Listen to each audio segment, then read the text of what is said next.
আসসালামু আলাইকুম। আমি এস রাকিবুল ইসলাম।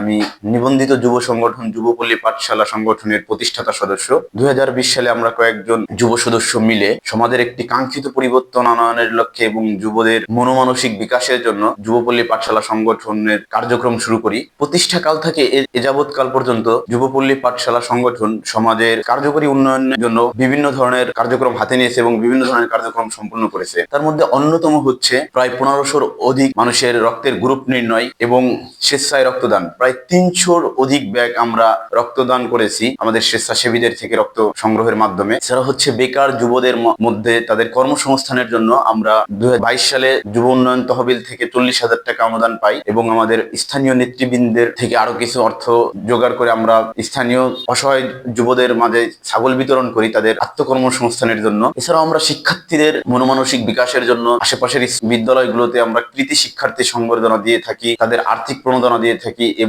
তাদের মানসিক বিকাশের জন্য বিভিন্ন সময় বিতর্ক প্রতিযোগিতা ও বিভিন্ন সাংস্কৃতিক প্রোগ্রামের আয়োজন করে থাকি। আমরা আমাদের এলাকার আশেপাশের অসহায় ও দুস্থদের মাঝে শীতের সময় শীত বস্ত্র বিতরণ করে থাকি এবং প্রত্যেক ঈদে আমরা তাদেরকে ঈদ বাজার করে দিয়ে থাকি। আমাদের সংগঠনের পক্ষ থেকে আমরা যখন বাংলাদেশের বেশ কিছু অঞ্চল বন্যায় কবলিত হয়, আমরা ঔষধ ও খাদ্যবস্ত্র নিয়ে সেখানে হাজির হই। আমাদের সংগঠনের স্বেচ্ছাসেবীদের নিরলস পরিশ্রমের ফলে 5ই আগস্টের পর আমরা আমাদের এলাকার আশেপাশের সনাতন ধর্মীদের মন্দির ও বাড়িঘর রক্ষায় কাজ করে থাকি এবং আমরা ট্রাফিক নিয়ন্ত্রণের জন্য একটানা 5 দিন কাজ করে থাকি।